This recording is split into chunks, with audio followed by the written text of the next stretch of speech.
Hello दोस्तों, चंद्रयान-3 के सफल लैंडिंग और 2 सितंबर 2023 को आदित्य L1 की सफल लॉन्चिंग ने दुनिया के कई देशों के दिमाग को ख़राब कर रखा है।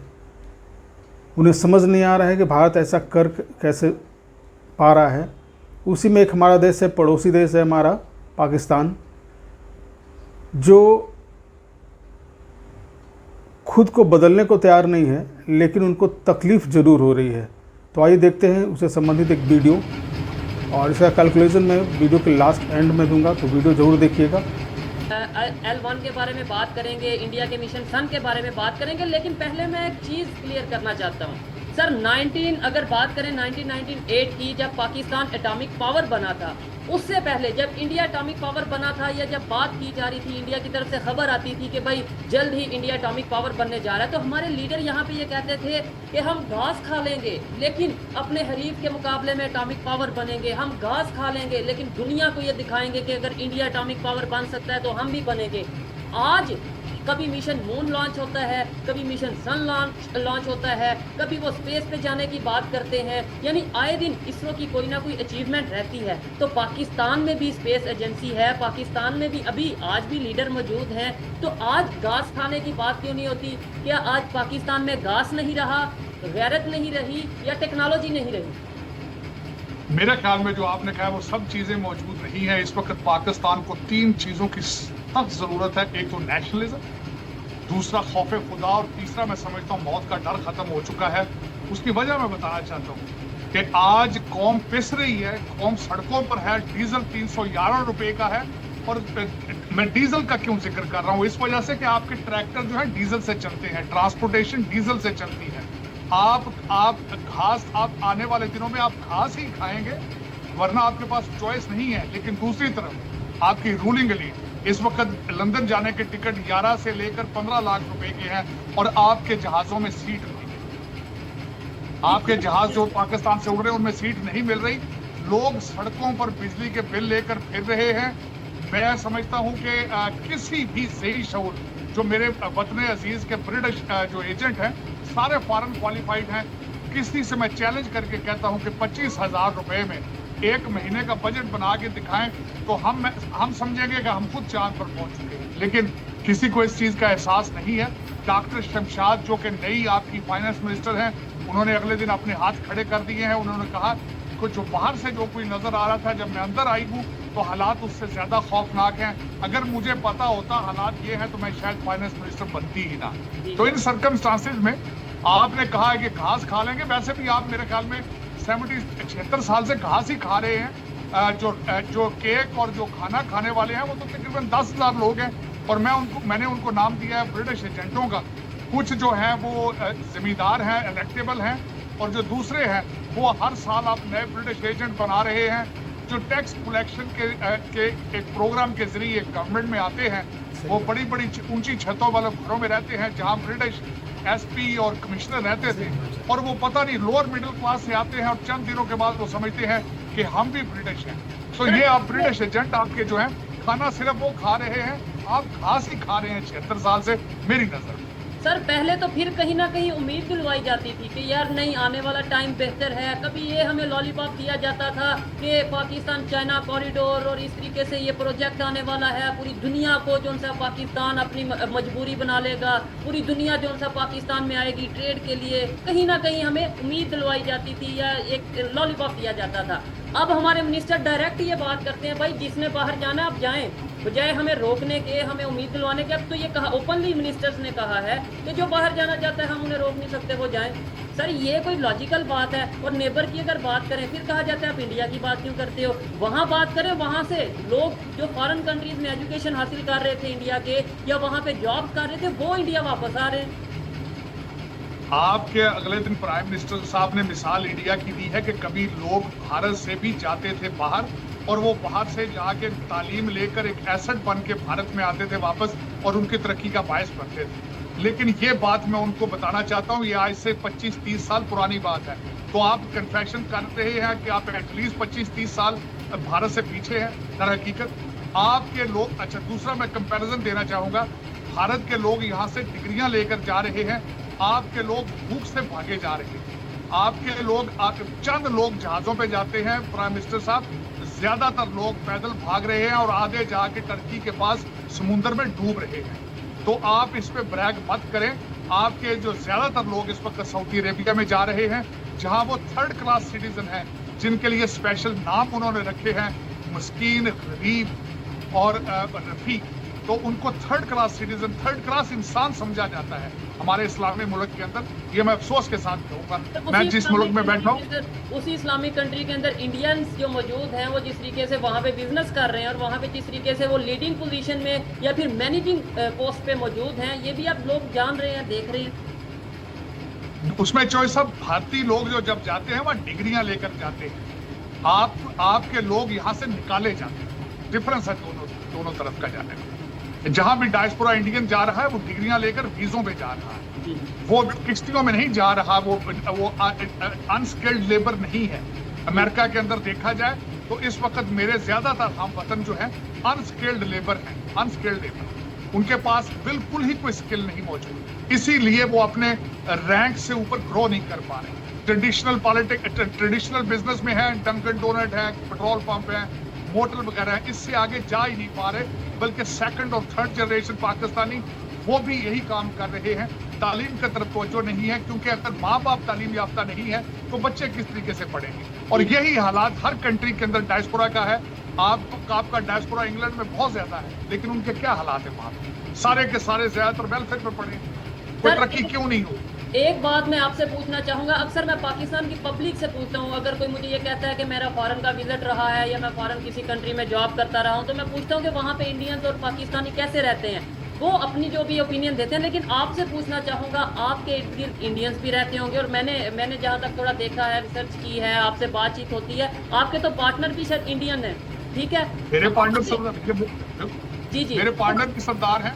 मैं मुसलसल हर साल ऑलमोस्ट जाता हूँ भारत, और मैं इसमें कोई ऐसी बात, क्योंकि उसकी मेरी एसोसिएशन में बहुत ज्यादा भारतीय हैं, बहुत हिंदू भी हैं, सिख भी हैं, क्रिश्चियन भी हैं, और मैंने आज तक उनको किसी को उसके फेथ बेस पे मैंने आज तक उसको लेबल नहीं दिया। दे आर वंडरफुल पीपल, मेरे बिल्कुल भाइयों बहनों की तरह है, हम इकट्ठे रहते हैं। यही आपका प्रॉब्लम है, क्योंकि पाकिस्तान के अंदर आप 97% मुसलमान हैं, आपको माइनॉरिटी मिलती नहीं है, आपको पता ही नहीं कि रिलीजियस टॉलरेंस क्या है।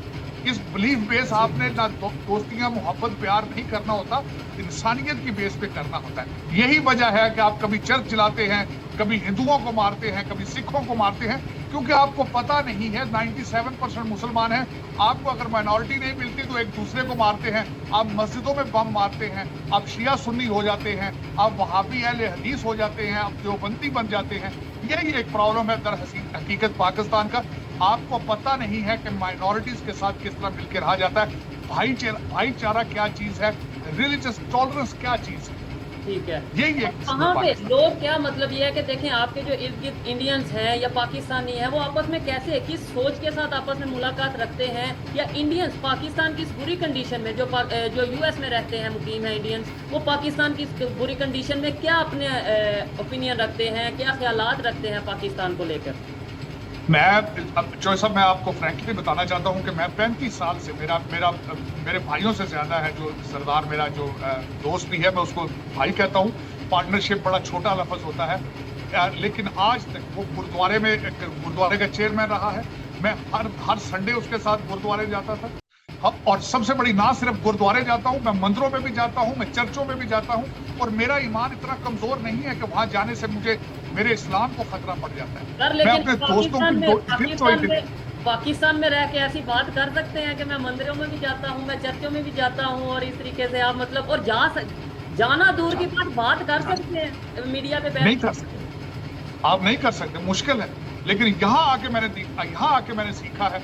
मैं मंदिरों में, मेरे दोस्तों की वफात होती है, उनके दिवाली है, उनके और दूसरे फंक्शन होते हैं, मैं उनमें पार्टिसिपेट करता हूँ, जाता हूँ, उनके साथ खड़ा होता हूँ, खुशियां मनाता हूँ उनके साथ। लेकिन मेरे ख्याल में होना यही चाहिए, मेरा फेथ है, उनका फेथ है। एक किसी से मेरा अगर प्यार है तो मेरा फेथ बेस्ड प्यार थोड़ी है, मेरा तो इंसानियत बेस्ड प्यार है।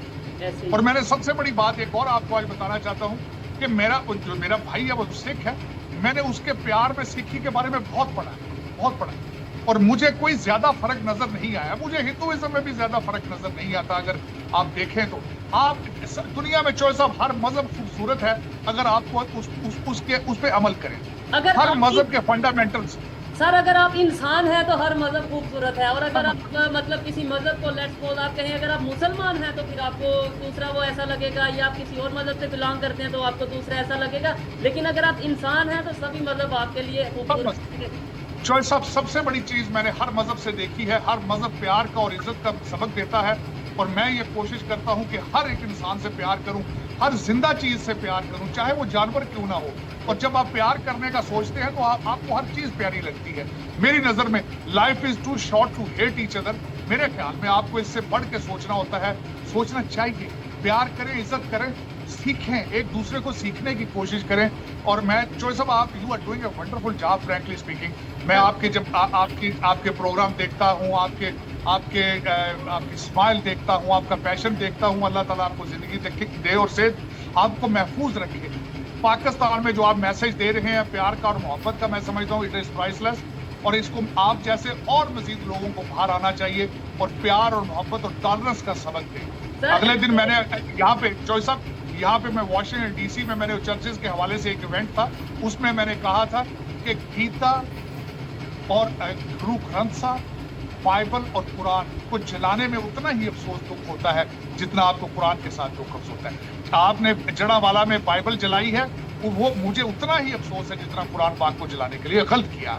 किसी न किसी के जज्बात उसके साथ अटैच है, हमें उसकी इज्जत करनी होगी। डेफिनेटली सर, आपने बोला कि बड़ा अच्छा काम कर रहे हैं। मैं ये कह रहा हूँ अभी तो हम सिर्फ जुबानी कलामी चीज़ें कर रहे हैं, जल्द ही प्रैक्टिकल, अगर आप जैसे सीनियर हमारे साथ पे रहे, हमें मोटिवेशन देते रहे, तो जल्द ही हम आपको प्रैक्टिकली भी फील्ड में नजर आएंगे, ग्राउंड में नजर आएंगे, मे भी पार्लियामेंट में भी नजर आ सकते हैं। सर इन लंबी बातें चलेंगी, हम आदित्य L1 की तरफ आते हैं, जो अभी आज ही जो कुछ ही घंटों पहले मिशन सन लॉन्च किया गया है। सर एशिया का ये मिशन है, इंडिया का मिशन है, या क्या कहेंगे? पाकिस्तान भी इसके ऊपर उतना ही मतलब खुश होना चाहिए, क्योंकि एशिया में पहला कंट्री है जिसने ये मिशन लॉन्च किया है इस तरीके से। मैं चॉइस ऑफ चंद्रयान पे भी खुश हूँ। मैं चंद्रयान की मैंने वहां पहुंचने को सेलिब्रेट किया, यहाँ पे दोस्तों के साथ बैठ के हमने इसको सेलिब्रेट किया है। आज आदित्य L1 को भी मैं अप्रिशिएट कर रहा हूँ, और मैं उतना ही इस पे मुझे फख्र है जितना किसी भारतीय को फख्र हो। सर बड़ी सबसे एक और बात बताता हूँ, अक्सर मैं अपने भारतीय दोस्तों से मजाक करता हूँ, मैं कहता हूँ यार I am Indian as well. वो कहते हैं किस तरह? मैं उनको कहता हूँ कि I am a son of Indian, my father was born in 1929, तो उस टोकन से मैं खुद भी इंडियन हूँ, क्योंकि वो इंडियन थे, पाकिस्तान तो बाद में बने।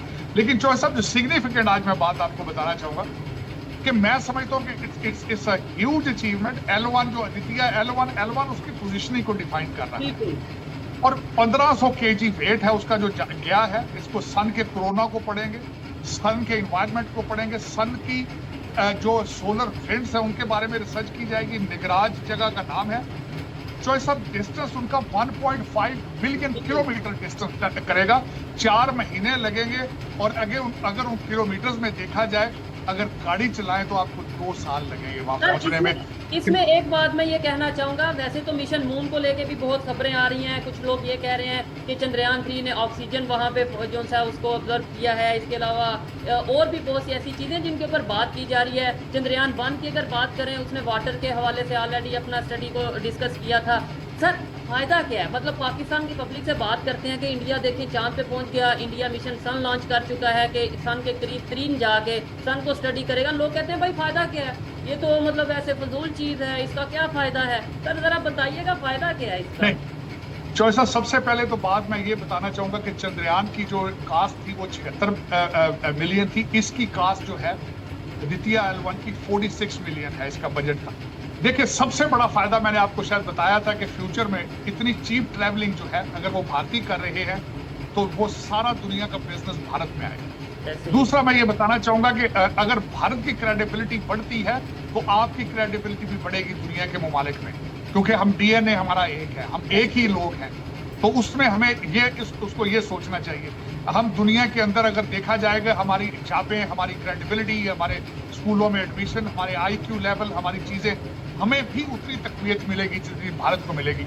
और दूसरा मैं एक और चीज कहता हूँ हमेशा, चॉइस ऑफ जब समुंदर राइज करता है तो वो एक किश्ती ऊपर नहीं जाती, सारी किश्तियां ऊपर जाती है। जब टाइड आती है सारी किश्ती, तो जब भारत में टाइड आएगी, तरक्की आएगी, पड़ोस में भी उसका असर पड़ेगा। हमारे बच्चे भी ये देखेंगे कि भारत कर रहा है तो it is possible in Pakistan, sir possible in लेकिन पाकिस्तान। अगर कोई कश्ती ये कहे मुझे समंदर में नहीं, मुझे साथ दलदल में चलना है, तो वो फिर उसकी अपनी मर्जी है, फिर समंदर का उसमें कसूर नहीं रहता, उसमें उस कश्ती का कसूर रहता है। और ये एग्जांपल डेफिनेटली जो समझदार हैं वो समझ सकते हैं। सर मुझे ये बताइएगा, हमारे यहाँ पे भी लीडर्स हैं, मैंने जो क्वेश्चन स्टार्ट में किया था, इंडिया के प्राइम मिनिस्टर हैं, कभी वो किसी कंट्री का विजिट करते हैं, कभी किसी कंट्री का। अभी इंडोनेशिया की खबर आ रही है कि इंडोनेशिया का विजिट करने जा रहे हैं। कुछ टाइम पहले ब्रिक्स की मीटिंग के हवाले से अगर बात करें, उससे पहले यूएस का विजिट था। मतलब एक लंबी लिस्ट है, हर मंथ में वो कोई ना कोई विजिट डेफिनेटली करते हैं, जो मैं पिछले 4-5-6 माह से ऑब्जर्व कर रहा हूँ। हमारे यहाँ के मिनिस्टर या प्राइम मिनिस्टर खासतौर पे जब जाते हैं,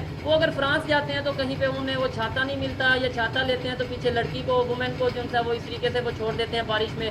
हमारे और उनके जो लीडरशिप है आज के दौर में इंटरनेशनल लेवल पे क्या फ़र्क रखती है विजन में, अपनी रिस्पेक्ट में, अपने कंट्री को रिप्रेजेंट करने में? जो सब आपकी, मैं अगर सियासी, मैं तो उसको सियासी और जमहूरियत नहीं कहता ना। आपके पाकिस्तान में सियासत है ना जमहूरियत है। आपके जो अदालत के अंदर सियासत नहीं होनी चाहिए वहाँ सियासत है, स्टैब्लिशमेंट ब्यूरोक्रेसी के अंदर सियासत नहीं होनी चाहिए वहाँ सियासत है, लेकिन असेंबली के अंदर सियासत है, वहाँ लूट मार है। जहाँ सियासत होनी चाहिए वहाँ सियासत नहीं है, जहाँ सियासत नहीं होनी चाहिए वहाँ सियासत है। अब मैं आपको बताना चाहता हूँ आपके हालात क्या है। मेरे मोहतरम शहबाज स्पीड साहब एक हफ्ता पाकिस्तान नहीं रहे जब वो प्राइम मिनिस्टर हाउस से निकले। वो चेक इन बैग के साथ आए थे, चेक इन बैग के साथ लंदन वापस अपने घर पहुंच चुके हैं। दूसरी सूरत बताना चाहता हूँ, दूसरे सबसे बड़े लीडर मेरे कायद रोटी कपड़ा मकान वाले जरदारी साहब दुबई पहुंच चुके हैं और उनकी कैबिनेट भी वहां पहुंच गई है। मैं बताना चाहूंगा, किसी ने जरदारी साहब को कहा आपके लिए पाकिस्तान में रहना महफूज नहीं है, वो चले गए हैं। क्यों? उसकी वजह आज से 2 हफ्ते पहले, हफ्ता पहले खबरें आई थी कि 14 फेडरल मिनिस्टर पिछली कैबिनेट के करप्शन में पकड़े जाएंगे और उनमें ज्यादातर लोग पीपल्स पार्टी के थे। वो सारे वजीरों को लेकर भागकर छुप गए दुबई जाए। तीसरी पार्टी है, उसका मैंने नाम रखा है काला बकरा पार्टी। वो काले बकरे जो है वो करते हैं और उससे एटॉमिक पावर चलाते रहे हैं, काले बकरों और टूनों। सर उनके हालात आप मोस्ट पॉपुलर पार्टी रही है और अभी कुछ ही टाइम पहले, आजकल तो उसका जो फ्लैग है वो भी लगाना बिल्कुल गलत समझा जा रहा है। आज भी बहुत पॉपुलर है। परवेज, जिस तरीके से परवेज लाई साहब को एक आपके जज ने एंटरटेन किया है, मकबूलियत बहुत ज्यादा है। अदालतें लेट जाती हैं जब भी जाता है वो बंदा पीटीआई का, वहाँ गुड टू सी होता है। वो कहता है कि मेरी सास आपके लिए पूछ रही हैं, हम आपके लिए आलू पराठे बनाएं, आपके लिए मर्सिडीज भेजें। आज परवेज लाई साहब के अगर हालात आप देखें और कोर्ट के अंदर, और जिस तरीके से फिर दोबारा उनको पकड़ा गया है, आप किसी भी भारतीय को ये बता सकते हैं कि हमारे अंदर ये हालात हैं? आप जा रहे हैं आदित्य पे, आप जा रहे हैं चंद्रयान पे, आप जा रहे हैं पूरी दुनिया में लीड कर रहे हैं। हमारी अदालतें किस तरीके का इंसाफ दे रही हैं? हमारी अदालतों में सियासत हो रही है। अगर आप बताएं आपके हालात क्या है, कंपैरिजन कर सकते हैं आप। मैं आज एक और बात करना चाहूंगा, एक और आखिरी बात करना चाहूंगा। चॉइस साहब, आपकी करेंसी श्रीलंका से नीचे जा चुकी है। श्रीलंका जब बैंकरप्ट हुआ था वो 320 रुपए का उनका डॉलर था, आपका 326 का हो चुका है। आपने जिस मुल्क के लिए अपना मुल्क तबाह कर दिया है अफगानिस्तान, उनकी करेंसी के हालात ये है, 81 अफगानी का उनका डॉलर मिल रहा है। आपका बॉर्डर की दूसरी साइड पे आपका मजाक उड़ाया जा रहा है। कभी आपने देखा है कि आपकी डायरेक्शन क्या है? आज भी आपके मुल्क से डॉलर और पाउंड लोग थैले भर भर के ले जा रहे हैं। करप्शन और ब्लीडिंग अभी तक नहीं रुकी। मुझे मेरे जैसा बंदा वॉशिंगटन डीसी में कंफ्यूज है, नर्वस है। वो कौन रोकेगा ब्लीडिंग? आपकी ब्लीडिंग जारी है, मुसलसल जारी है। अब आपकी करप्शन के रेट डॉलर पाउंडों में होते हैं, आपकी रिश्वत अब रुपयों में नहीं होती। चॉइस अब आपको कौन बचाएगा? मुझे भी वो नाम बताएं को आपको कौन बचाएगा। कौन सा डिपार्टमेंट है जो आज चल रहा है जिसकी आप मिसाल मुझे दे सकें? लेकिन सर यहाँ पे मतलब आप पहले भी मेरे साथ ये डिस्कशन कर चुके हैं। बहुत से लोग ये बात करते हैं कि अब उम्मीद नहीं रही, पब्लिक ये बात करती है उम्मीद नहीं रही, लेकिन मैं फिर भी यही कहता हूँ कि सर देखें, अगर हम ये सोच रखेंगे उम्मीद नहीं रही, बस अब कोई बचा नहीं सकता, तो फिर हम खुद को आग लगा लें। मतलब जैसे लोग खुदकुशियाँ तो ऑलरेडी कर रहे हैं, रोडों पर आ चुके हैं, प्रोटेस्ट कर रहे हैं, सुनने वाला कोई नहीं। लेकिन ये कोई सोल्यूशन नहीं है सर। और इंसानियत की बात है, मैं यहाँ पाकिस्तान की बात नहीं करता। बहुत से लोगों को शायद बुरा लगे कि पाकिस्तान की बात, मैं इंसानियत की बात करता हूँ। यहाँ पे इंसानियत जो सी है वो खुदकुशी करने पे मजबूर है। यहाँ पे जो खवातीन हैं, जो लड़कियाँ हैं, छोटी लोग अपनी लड़कियाँ बेचने पे मजबूर हैं। ये कंडीशन यहाँ पे चल रही है। माजरत के साथ अगर किसी को बुरा लगे देखने वालों में से, लेकिन सर ये हकीकत है। आपको शायद वहाँ यूएस में बैठे इन चीज़ों का आइडिया हो, लेकिन हम तो यहाँ पे ऑब्जर्व कर रहे हैं। नहीं चोई साहब, मेरे ख्याल में असद शाह की वजह से, जिसने ऑन कैमरा 10 साल की बच्ची रेप करके मारी है, और रिजवाना अदालतों के दरवाजे नहीं खुले, लेकिन जिस तरीके से परवेज लाई साहब को कहा है कि 2 DIG को कहा गया कि गाड़ी में बिठा के घर छोड़ के आया जाए, उसी जज को रिजवाना याद नहीं आती। असद शाह ने जिस बच्ची को मर्डर किया है, 10 साल की बच्ची को रेप किया है कैमरे पे, उसको वो बच्ची नजर नहीं आ रही। मैं कहता हूँ मुझे अल्फाज दे, मैं सुनना चाहता हूँ। मुझे एक आपसे ये क्वेश्चन है चोई साहब, कभी आप अपने मादरे मिल्लत के लिए आपके कान नहीं तरसेंगे वो अच्छी खबर सुनने के लिए? मेरे कान तरस गए हैं कि मैं सुनूं पाकिस्तान से कोई अच्छी खबर आए। मैं जख्मी चोई साहब, मैं जख्मी हूँ क्योंकि मेरी मादरे मिल्लत के कपड़े फाड़े जा रहे हैं 76 साल से। मेरे जख्मों पे आप भी कुछ उस पे आप मरहम रखें मेरे जख्मों के ऊपर। आप मुझे बताएं कि नहीं तारड़ साहब फला इंसान अभी मौजूद है, वो पाकिस्तान को बचाएगा, फला जज। मैं कहता हूं मेरी उम्मीद है, काजी फायजी साहब है, मुझे उम्मीद है, मुझे अपने आर्मी चीफ पर भी उम्मीद है, लेकिन देर क्यों लगा रहे हैं? ब्लीडिंग क्यों नहीं रोक रहे? ऐसे ही है, मतलब एक साइड पे हम कहते हैं कि हम सबसे बेस्ट हैं, सबसे नंबर 1 है, दूसरी साइड पे फिर हम ये चीजें करें। और आपने जो बात की कि पाकिस्तान से अच्छी खबर क्यों नहीं आती, डेफिनेटली अक्सर इंडियंस हमें ये बात करते हैं कि भाई आप, इवन पाकिस्तानी ये बात करते हैं कि आप इंडिया की तारीफ करते हो हमेशा। जब भी आप प्रोग्राम करते हो, वीडियो करते हो, आज इंडिया ने ये अचीवमेंट कर ली, आज इंडिया ने वो अचीवमेंट कर ली, तो मैं उन्हें यही जवाब देता हूँ कि भाई ये माइक है, ये कैमरा है, आए आप मुझे बताएं पाकिस्तान ने जो अचीवमेंट की है, अगर मैं उसके ऊपर प्रोग्राम ना करूं तो समझना मैं सच्चा पाकिस्तानी नहीं, मैं पाकिस्तान से मोहब्बत नहीं करता। अगर मैं उसके ऊपर प्रोग्राम ना करूं तो फिर वहां पे सबके मुंह बंद हो जाते हैं। सर आप मुझे बता दें, जो लोग देख रहे हैं वो बता दें, मुझे बताएं एक दिन नहीं, पिछले पूरे महीने में कोई अचीवमेंट बता दें जो हम इंटरनेशनल लेवल पे डिस्कस कर सकें। पूरे साल में कोई अचीवमेंट बता दें जो हम इंटरनेशनल लेवल पे डिस्कस कर सकें। जो सब 76 सालों की बात है, 1 साल की बात नहीं है। जख्म है ये मेरे। आप हिस्ट्री पढ़ेंगे, आपके पाँव के नीचे से जमीन निकल जाएगी। आप हिस्ट्री पढ़ें किस तरीके से पाकिस्तान बनाने की मूवमेंट बंगाल से शुरू हुई थी। आज बंगाल आपके साथ नहीं, वो पॉपुलेशन में आपसे ज्यादा थे। पाकिस्तान नाम के असली वारिस बंगाली थे, और आपने उनको 50s में ही उनको अलग करने की कोशिश कर दी थी। कहा जाता है ना, वो तो साजिश हो गई, वो तो साजिश कर दी दुश्मन ने, वो तो इंडिया ने साजिश। मुझे ये चॉइस साजिश सिर्फ आपके साथ ही क्यों होती है? और आप, अमेरिका फारग बैठा है आपके खिलाफ साजिश करने के लिए। आपके पास है क्या अमेरिका को तंग करने के लिए? इजराइल फारग बैठा है आपके खिलाफ साजिश करने के लिए। मैं तो कहता हूँ आज आपका क्रिकेट का मैच बारिश की वजह से कैंसिल हुआ है, शुक्र है अभी तक आपने ये नहीं कहा कि ये राह की साजिश है।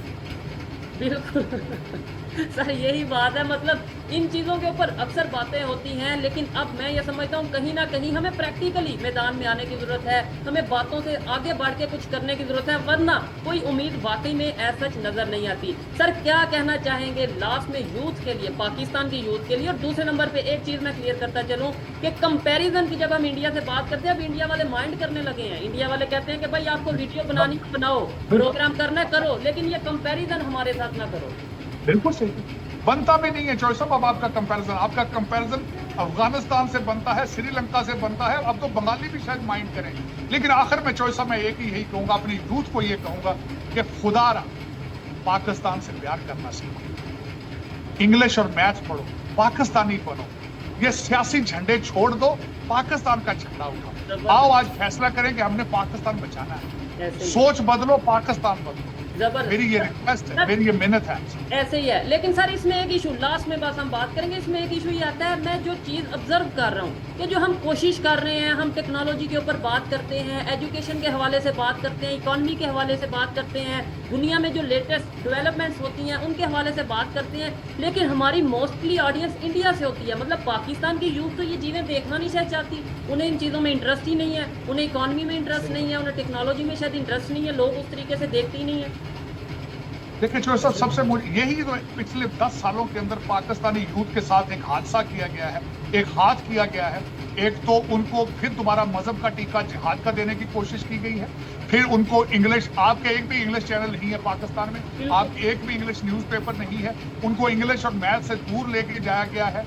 जो आई थिंक डॉन की बात करें तो इंग्लिश न्यूज़पेपर एक डॉन चॉइस अब सिर्फ छपता है अम्बेसियों के लिए, आपके बच्चे नहीं पढ़ते।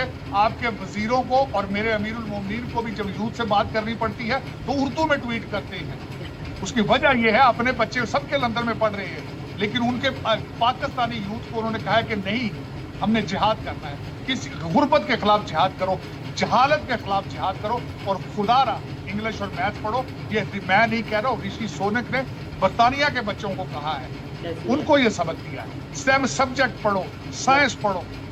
लोग हिस्ट्री और दूसरी चीजें पढ़ते हैं हॉबी के लिए, अब प्रोफेशन के लिए पढ़ना है तो सर लोग तो अब इंटरनेशनल लेवल पे साइंस को मजहब मानने लगे हैं, मतलब टेक्नोलॉजी को इस तरीके से कि भाई ऑथेंटिक बात है। और पूरी और साइंस मैं समझता हूँ ऐसी चीज है कि पूरी दुनिया के जितने भी लोग हैं, चाहे वो हिंदू हो, मुस्लिम हो, सिख हो, ईसाई हो, वो सब उसके ऊपर इत्तेफाक रखते हैं कि हाँ भाई साइंस की जो चीज है, जो बात है, उसके ऊपर तो हम इत्तेफाक करना चाहिए या करते हैं।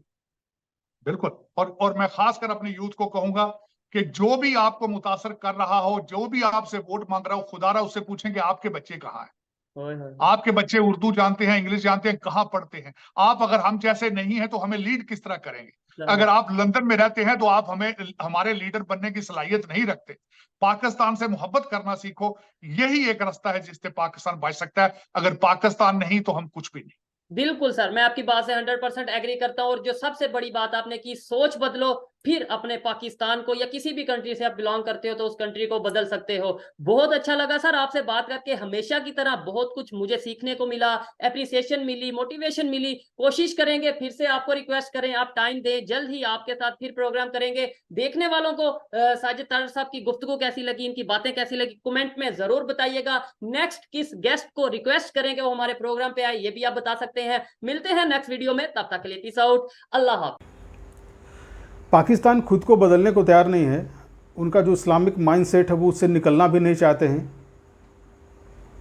और उसको बदलना भी नहीं चाहते हैं, लेकिन कोसते ज़रूर हैं दुनिया को भी और ख़ास करके इंडिया को। इंडिया के हर अच्छे काम को बड़ी बुरी तरह से कोसते हैं। अभी जब हमारा चंद्रयान 2 क्रैश कर गया था तो वहाँ मिठाइयाँ बांटी गई थी, लेकिन वो खुद चाँद पे कैसे पहुँचे इसके लिए वो लोग तैयार नहीं हैं। चाँद पे जाना वैसे उनके लिए हराम है।